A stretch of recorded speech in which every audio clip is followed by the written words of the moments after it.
At my husband's will reading, my daughter looked me dead in the eyes and said I was no longer her mother. She told me to keep that useless old beach house and get out of her life. I sat there frozen. My hands were trembling, but not a single tear fell. All those years of love erased in a sentence. But that so-called worthless house was hiding something. And what happened after changed everything. I sat in the corner chair at the lawyer's office, the same seat I always took when Robert and I had appointments. The air smelled like cold coffee and dusted books. I had a handkerchief folded in my coat pocket just in case, but my hands stayed still. I wasn't expecting anything dramatic. I was just here to listen to my husband's will. I thought it would be quiet, maybe even gentle. Tessa walked in, wearing a navy pantsuit and sunglasses, though we were indoors. She didn't look at me. She sat across the room and pulled out her phone. Her nails clicked across the screen, like nothing about this day mattered. The lawyer, Mr. Hamilton, cleared his throat and began. He spoke of Robert's wishes, his gratitude, his instructions. Then he paused. He looked at me, then her. He said Robert had left the beach house in Depot Bay to me. That was when Tessa finally looked up. She leaned back, crossed her legs, and said calm as anything, "Keep that useless old beach house. I don't see you as my mother anymore." That was it. The words didn't echo. They didn't need to. The room was already silent. No one blinked. No one stopped her. And I didn't say a word. I just sat there. My fingers curled against the armrest. I felt them digging into the fabric. Not from anger, just to hold myself in place, to not float off, to not disappear completely. I looked at Tessa and realized something I hadn't seen before. Her eyes didn't flinch, not with cruelty, but with certainty. She had rehearsed this. She had waited for this. It wasn't the rejection that hurt the most. It was how ready she was to cut me out. Mr. Hamilton stuttered something about moving on about documents. I didn't hear the rest. I stood nodded once and walked out before he finished reading the remaining terms. The hallway outside felt brighter than it should have, but everything still seemed muted, like the whole building was underwater. I had known Tessa since she was 7. She held my hand the day I married her father. She had called me Mom when she had nightmares. She had written me letters from camp with hearts and flowers. I kept them in a shoebox under my bed. Still do. But none of that mattered today. What mattered was what she had just made perfectly clear. I was no longer her mother. And there was that old beach house. That was mine now. I didn't know what I'd do with it. But something in me, something quiet and buried, started to shift. Maybe you've had a moment like that too, where someone draws a line and dares you to cross it, where someone thinks they've cut you down, but they've only given you ground to stand on. That's what this story is. Not about loss, not even about revenge. It's about the moment I stopped waiting for someone to call me family and started becoming someone whole on my own terms. When Robert and I got married, Tessa was 7. She stood beside him in her little white shoes and a lacy dress her grandmother had picked. She refused to hold my hand during the ceremony, but afterward, when the lights dimmed and the music faded, she fell asleep in my lap at the reception. I remember thinking maybe this was how it started. Not all at once, but gently. Her mother had passed from an aggressive cancer, and Robert had done everything he could to keep the world steady for that girl. When he and I met, he was still deep in grief, but he smiled when he talked about Tessa. He said she was the strongest person he knew. I believed him. For the first few years, I tiptoed. I didn't try to replace anyone. I didn't push. I was just there, present. I packed school lunches, sat through parent-teacher meetings, waited at the edge of soccer games. I braided her hair every morning before school. Sometimes she let me sit on the bed while she read aloud. Her voice small, focused, always careful. On her 9th birthday, she called me Mum in front of her friends. I didn't cry then, but I remember the way my chest tightened like it was holding something too fragile to breathe on. That was the moment I thought we were okay. I thought we were building something real. Years passed. High school came and went. We had quiet years. No big fights, no outbursts, just silence growing between us. At the time, I chalked it up to teenage distance. Every time she rolled her eyes or answered with one-word sentences, I told myself it was normal. But in hindsight, it wasn't just distance. It was detachment. And it was quiet. That's what made it dangerous. By the time she left for college, we had fallen into a rhythm. Holiday visits, birthday cards, the occasional text. She never said anything cruel. She just stopped sharing the parts of herself that mattered. Robert tried to explain it once. He said that maybe Tessa had always held on to the idea that I wasn't her real mother, that maybe she had built a room in her mind where her mother still existed. And I could never step inside that room. I didn't argue. I understood. But I still believed that love, steady, patient love, could soften that space, could earn its way in. So I stayed. Even when things felt one-sided, I stayed. Robert's death made everything sharper, quieter, final.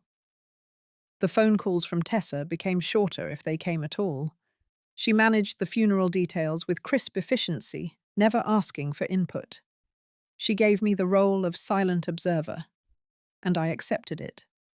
Not because I agreed, but because I didn't want to lose what was left. Now, sitting alone in my kitchen, the weight of that silence felt heavier than ever. It wasn't just grief.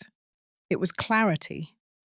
I had spent 35 years hoping to become something I never really was in her eyes. And still, I loved her. That's the part that's hardest to carry.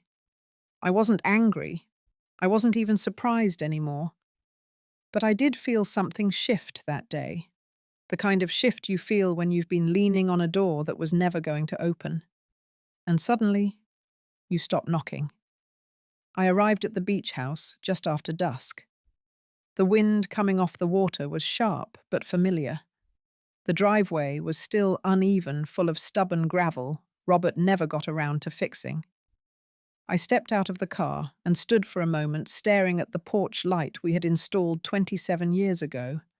It still flickered when the wind blew hard enough. The key stuck in the lock. I had to jiggle it twice before it gave way. The door creaked like it remembered me. Inside, the air was musty with salt and old paper. No one had been here since the fall. Robert was supposed to patch the roof before the winter storms rolled in, but time got away from us. And then it got away from him entirely. The house looked smaller somehow. The walls seemed to lean inward. I turned on the lamps one by one, walking through the living room with slow steps. His armchair was still where he had left it, facing the bay window. There was a book open on the side table. His reading glasses sat on top, crooked. I left them as they were. In the kitchen, the fridge hummed faintly. I opened it and found a bottle of mustard, a jar of olives, and 2 cans of seltzer. I tossed them in the trash, cleaned the shelves, let the cold air settle into the silence. Upstairs, the bedroom was untouched. The bed was made, the pillows fluffed. Robert had always been particular about how the sheets were tucked. I sat down on the edge and ran my fingers across the quilt I had stitched together years ago.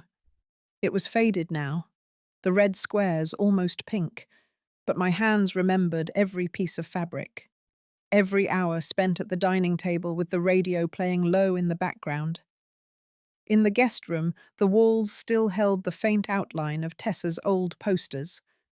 We had peeled them down when she turned 20 and insisted the room looked childish. Now it was mostly empty. Just a lamp, a dresser, a mattress wrapped in plastic.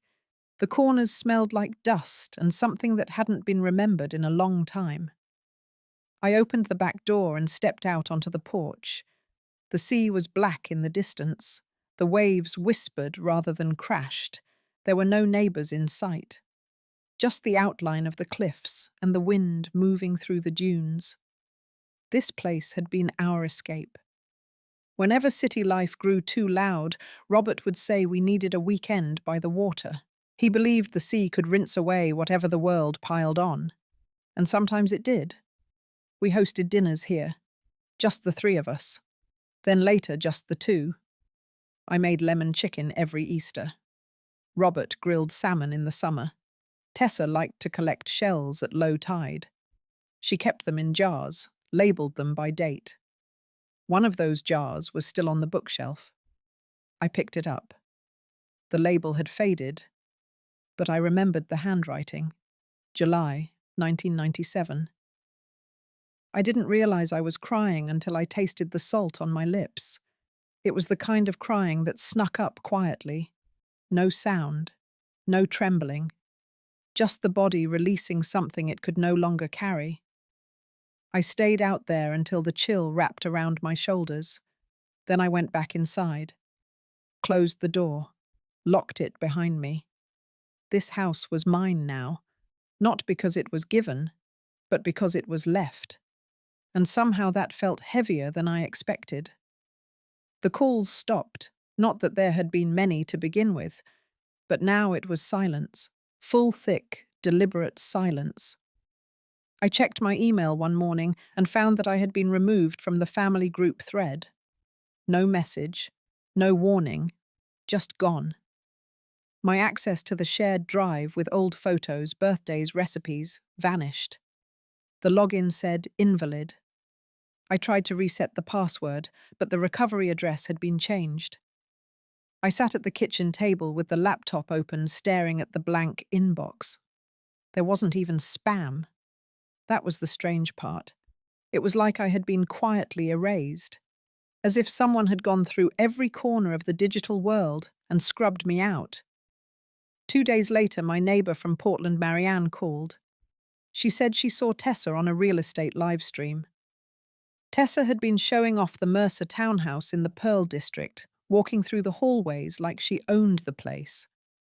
But that was the house Robert and I lived in during our first years of marriage. The deed was in his name, but the furniture, the art, the shelves of books, that was mine. I checked the property records. It had been listed for sale through a third-party LLC. I recognized the names of the holding company. They had been tied to Robert's late-stage investments. Tessa must have gotten access through probate, or through something I hadn't seen yet. But she was liquidating. One property at a time. I scrolled through the photos of the house. My favorite rug was rolled into the corner. The books were gone. My chair, my one soft blue reading chair, was missing. In its place stood a modern grey couch that looked like it had never been touched. The walls were bare. Even the old mirror in the hallway, the one that Robert found at an antique store, had been replaced with something cold and square and new. I closed the laptop. It wasn't just about the things. It was about being pushed out of a life I had helped build. Quietly. Over decades. And she wasn't finished. A week later, Jolene called. She still worked with a firm that handled estate accounting. She sounded hesitant, but she told me what she had seen. Tessa had submitted documents to the bank listing herself as primary executor and claiming authorization to manage a trust connected to the beach house, the house that was supposed to be mine. I asked Jolene how that could happen.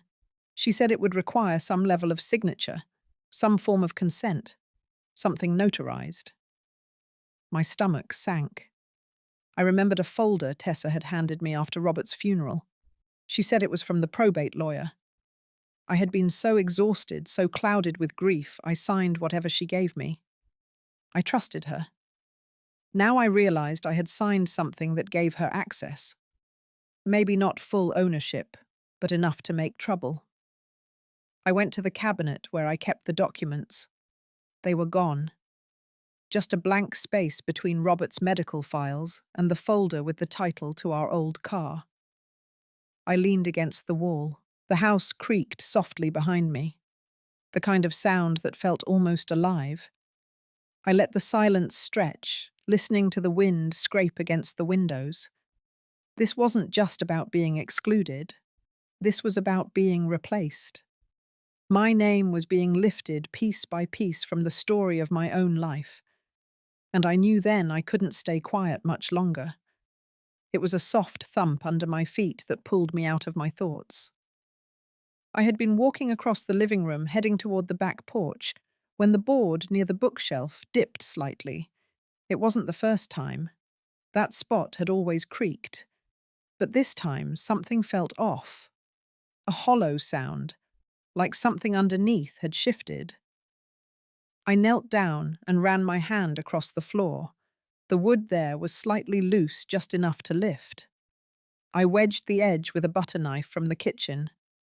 After some wiggling, the board came free, revealing a shallow cavity beneath the floor. Inside was a rusted metal box covered in dust and a thin layer of cobwebs. I hesitated for a moment, then lifted it out. It was heavier than I expected. The latch stuck, but after a few tries it opened. The first thing I saw was a folded envelope. My name was written on the front in Robert's handwriting. Not Evie, not Mrs. Mercer, just Evelyn. That alone made my throat tighten. I set the envelope aside for a moment and looked through the rest. There were documents, legal ones, contracts and technical reports, maps with plotted lines stretching out into the sea. And tucked into a folder labeled Land Use Records was something that stopped me cold. A full ownership deed for the entire beachfront parcel, including rights to the underwater shelf directly below. Not just the land the house sat on, but everything underneath it. And all of it was in my name. The next folder held information on a private partnership Robert had initiated just a year before he passed. It involved oceanic data collection, seismic sensors, and something called coastal thermal energy capture. I didn't understand all the science, but I could see the valuation. The figures were staggering. Low estimates placed it at over $6 million once developed. And it was mine. Not in theory, not in spirit. Legally. My hands shook as I opened the envelope. Robert's letter was dated 2 months before his heart attack. He wrote plainly, like he always did. He said he had kept these documents hidden because he knew others would try to interfere. He didn't trust Tessa with the information. He worried about her sense of entitlement and the way she had grown distant from anything that didn't serve her. He ended the letter with a line I'll never forget. "You built this life with me. Every inch of it, and this Evelyn is yours because you stayed when no one else did." I folded the letter and held it against my chest. For a long time I didn't move. The box sat open beside me, quiet and patient, like it had waited long enough. That evening I took the documents and placed them in a fireproof folder. I hid them in a safer place. Not because I planned to use them immediately, but because I needed time to think. To breathe, to remember that even when people rewrite the story, the truth still lives somewhere. And now I had it in my hands. What Tessa didn't know was that the house she dismissed, the one she treated like some forgotten relic, held more value than anything she had been trying to sell. Not just in money, in meaning. And for the first time since the will reading, I felt something I hadn't felt in weeks. Control. I called Jolene the next morning. Her voice was steady as always, but I could hear the shift when I told her what I had found. She said she'd meet me in person. She didn't trust phones anymore, not with what Tessa had been doing behind the scenes. We met at a small diner near the bay, one of those places where the coffee is weak, but the booths are soft and the waitstaff know when to leave you be. Jolene came in with a file folder tucked under her arm. Her expression told me everything this wasn't going to be easy. She opened the folder and laid out the papers. Loan applications, bank authorizations, and a limited power of attorney form. My name was signed at the bottom of one of them, but it wasn't my signature, not even close. Tessa had forged it.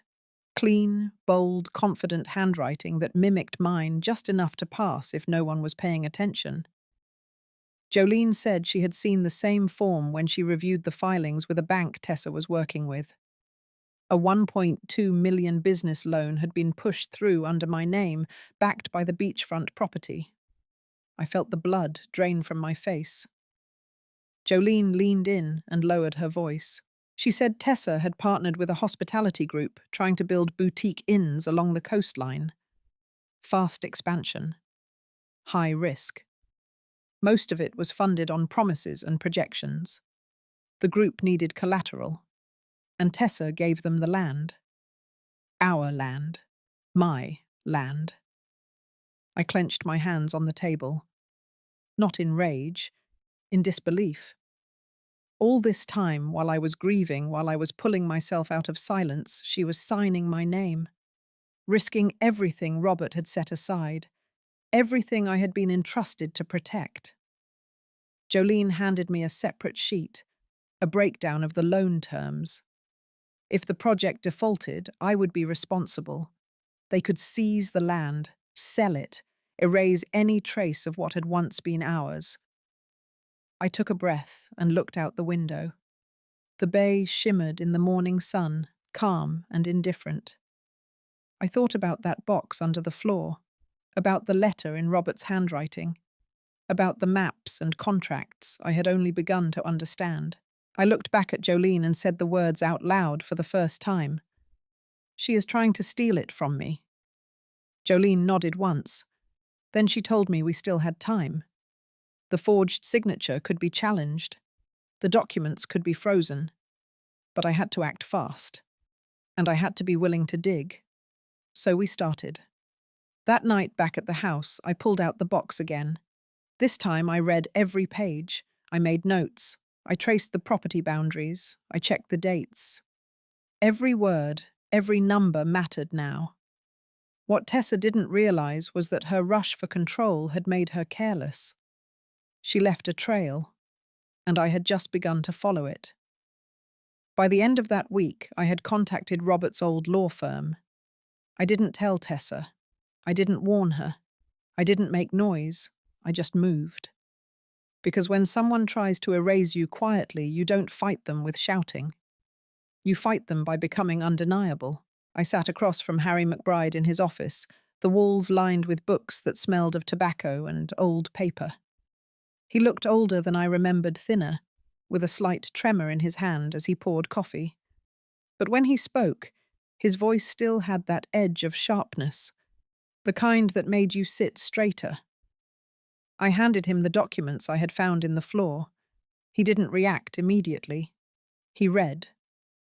Page by page, his brows pulled together slowly, his fingers tapping lightly against the armrest of his chair. When he finished, he leaned back and crossed his arms. He said Robert had come to him privately a few months before his passing. There had been tension with Tessa, concerns about the future of the property. Robert wanted to update his estate plan to reflect a more guarded transfer of assets. He created a secondary will, one that listed me as sole beneficiary of the beach property and its development rights. But he hadn't finalized it through the courts. It had been held waiting for my review and signature. I never received that version. Harry said he believed Robert had left it for me in that box. His plan was to talk to me in person after the holidays, but he passed before that conversation could happen.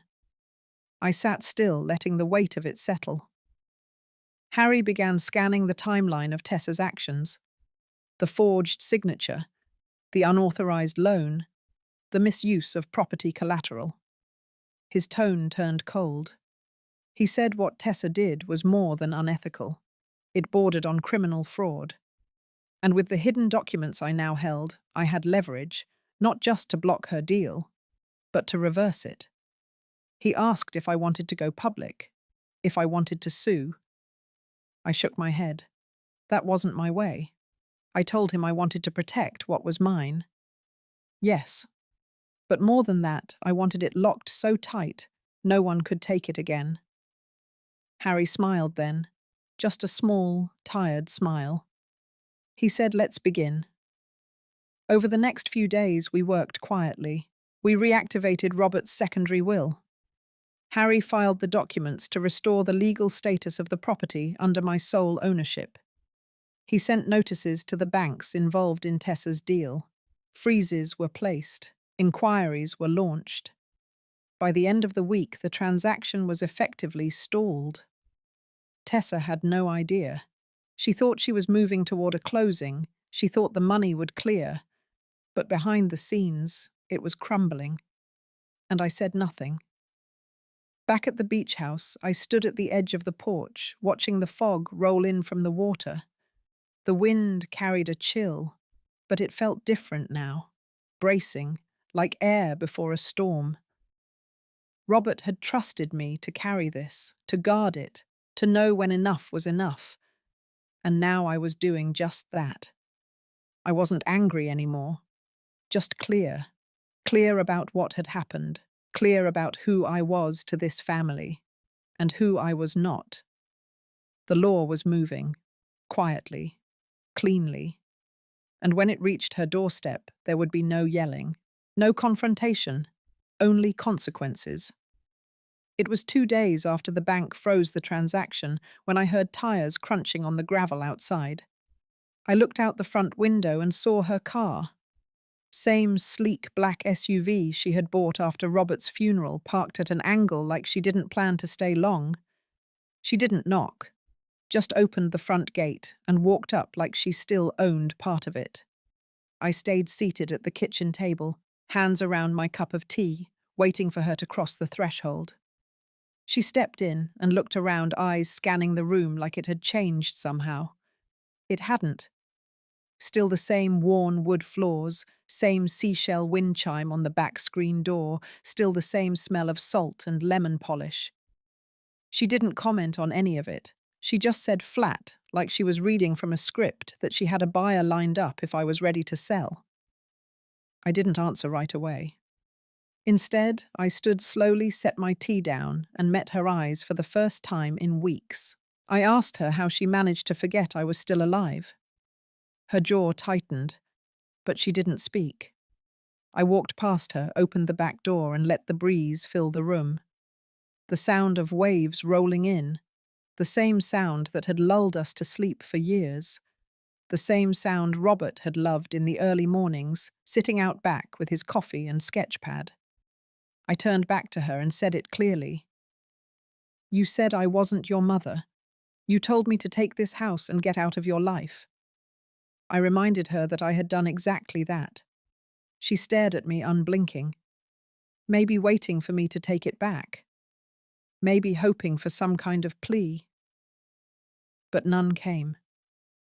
She started talking fast, then said she didn't mean all of it, that things had gotten out of hand, that she was under pressure.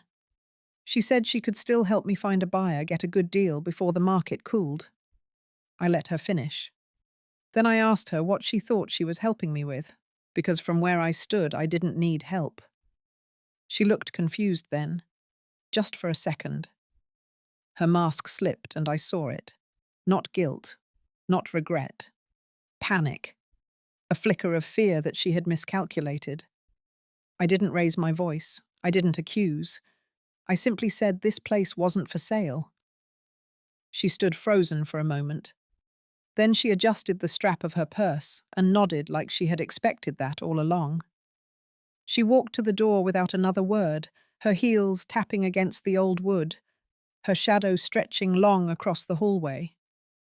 Just before stepping outside, she turned and looked at me.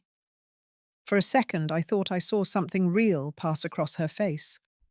Not love, not warmth, but maybe a trace of memory, a flicker of that child I had raised. The girl who used to curl up beside me on stormy nights and ask to hear the same bedtime story over and over again. But it passed. She left. Quietly. I didn't follow her, didn't watch her drive off. Instead, I closed the door, turned the lock, and stood in the quiet hum of the house. The tide was coming in. I could feel it in the boards beneath my feet. There was nothing else to say. Some things break too clean to ever piece back together. ChatGPT, Danoi. The next morning, I stood at the kitchen counter with the sunlight pouring across the sink. The same counter where Robert used to fix his morning toast. The same view of the waves crashing against the rocks just beyond the pine trees. I knew it was time.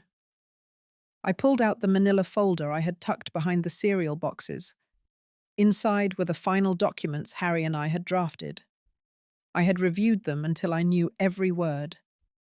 This was no longer about what had been taken. It was about what I chose to give on my own terms. I drove into town and parked near the courthouse. The air was crisp, the kind that bites through your sweater but wakes you up in the best way. I walked into the building with steady steps. There was no rush in me, only resolve. In the clerk's office, I filed the deed transfer. The entire property, including the land, the development rights, and the coastal permits, would now be held in trust under the Mercer Foundation, a non-profit established in my name, with a clear mission to fund education, job training, and digital literacy programs for women over 50, especially those displaced or starting over. The trust ensured I would retain full residence for the remainder of my life. No one could sell it. No one could touch it. Not a bank, not a company, not a child with poor intentions. It would remain mine until I was gone. After that, it would serve the women no one saw coming, the ones dismissed, overlooked, or told they had outlived their usefulness. I walked out of the office with the receipt tucked in my purse. Not triumphant, just calm. Back at the beach house, I sat on the back steps. The sky had softened to pale blue, and a few gulls floated overhead, quiet for once. The breeze smelled of seaweed and wood smoke. I closed my eyes and breathed in the salt, the air thick with early spring. The phone rang that afternoon. It was Harry. He said the Mercer Foundation's registration had gone through. The estimate on the land and the tech assets now placed the value just over 6.5 million.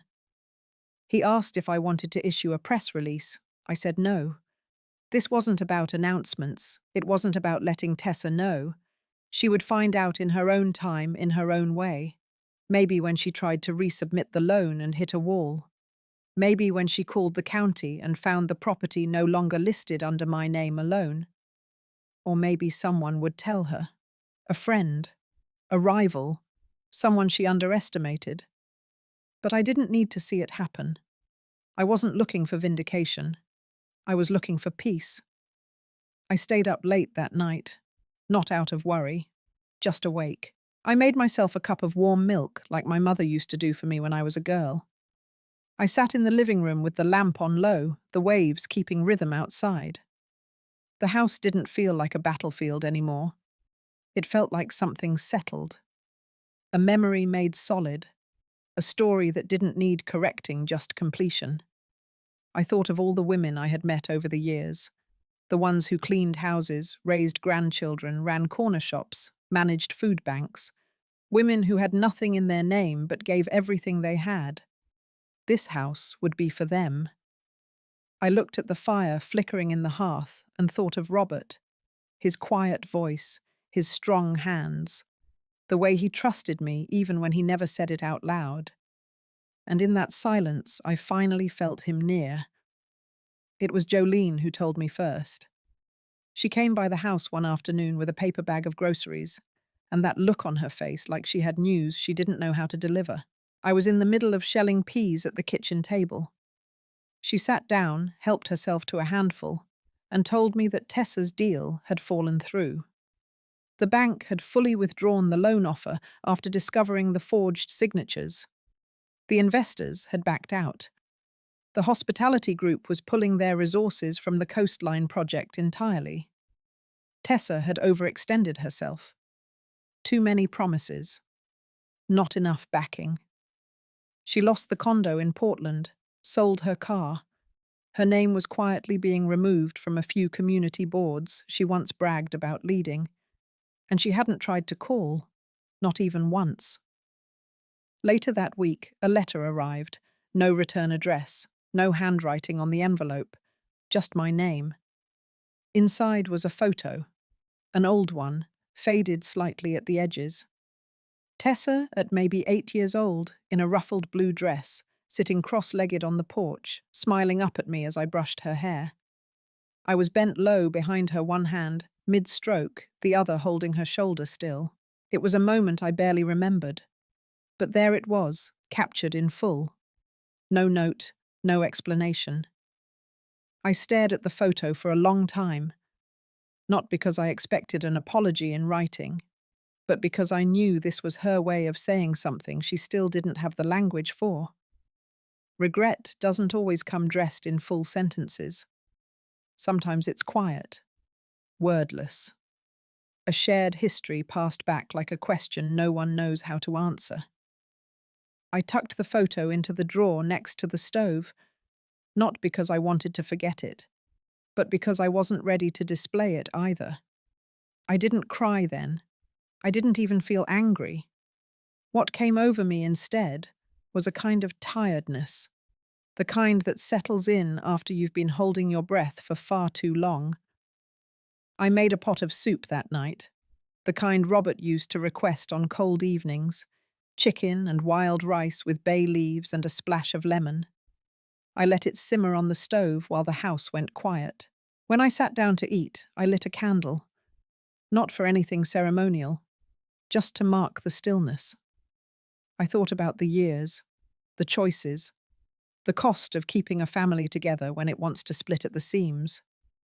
I thought about what it takes to love someone who doesn't love you back in the way you hoped, and what it costs to finally stop asking them to.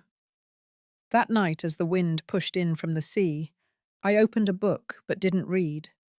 I just sat there with it in my lap, letting the silence settle around me like a soft blanket. No calls, no footsteps, just the sound of the world being itself. Sometimes peace doesn't feel like joy. It feels like nothing. And maybe that's the beginning of healing. The morning of the foundation launch. For sunrise. The house was still and the tide was low. I stood at the window with a cup of coffee, watching the light shift slowly from grey to pale gold over the shoreline. It felt like the beginning of something, but not loud or grand, just steady. The event was small by design. No press, no stage lights, just folding chairs set up on the grass near the bluff behind the house. A simple banner read, "The Mercer Foundation," stitched onto canvas by a local woman whose husband had helped me with carpentry during the early renovations. A few volunteers wore matching blue cardigans, their sleeves pushed up as they arranged name tags and folding pamphlets. I wore a navy jacket over a cream blouse. Jolene had pressed my collar that morning. She said I looked like I had something to say. I told her I did, but not much. I was tired of speeches. When it came time to speak, I stepped to the front. There were maybe 40 people there. A few women from town. Some of the first recipients of the program. A group from the nearby vocational center. I recognized more faces than I expected. Women I had stood behind in grocery store lines. Women I had once shared benches with at town meetings. I didn't bring notes. I just told the truth. That the house behind me had once been a place of love. Then for a time, a place of grief. And now it would become a place of purpose. I said that no one tells older women what to do with their second chances. So we start writing that for ourselves. And then I stepped back. That was it. They clapped, not wildly, just warmly, as if they understood that this moment wasn't about performance, it was about reclaiming space, about naming what had been unnamed for too long. After the ceremony, we walked the property.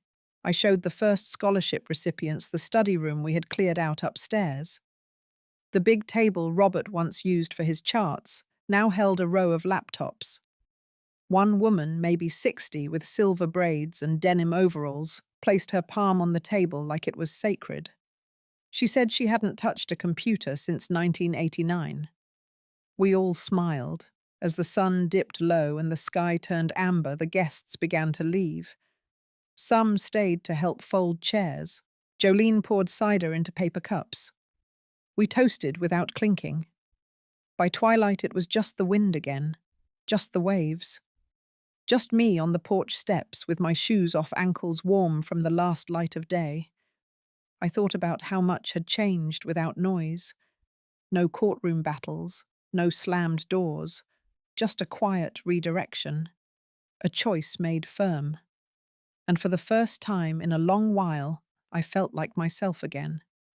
Not someone's second choice, not someone's placeholder. Just a woman standing on her own land with a story finally told the way she chose to tell it. Each evening settled a little softer than the one before. I got used to the way the light moved through the house, the way the wind would press against the windows just before nightfall. The routine felt earned.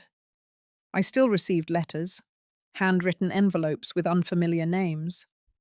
Most were from women I had never met. They shared pieces of their stories. Some had left marriages after decades. Some were raising grandchildren alone. Some were just trying to find steady ground after life knocked everything loose. Each letter reminded me that silence can carry more weight than shouting, and that when one woman chooses to stop hiding it, makes room for others to step forward too. I didn't hear from Tessa again, not directly, but Jolene told me she had taken a job at a smaller firm, something stable, something humble. There was a rumor she moved into a one-bedroom on the east side. No ocean view, no marble countertops, but steady work. And from what I gathered, she was keeping her head down. Sometimes I imagined her walking to the mailbox in the morning. I wondered if she ever looked out past the trees and remembered the sound of the sea, or the way the house smelled after rain. But those thoughts passed quickly. I no longer waited on reconciliation. I no longer filled the quiet with what-ifs. Instead, I filled my mornings with salt air and warm tea. I filled my afternoons with the sound of typing upstairs as the Foundation's volunteers trained in digital skills or wrote resumes. I filled my evenings with long walks along the bluff, each step grounding me in who I had become. The house didn't feel like a battleground anymore. It felt like something holy, not because of what was lost here, but because of what was built from the loss.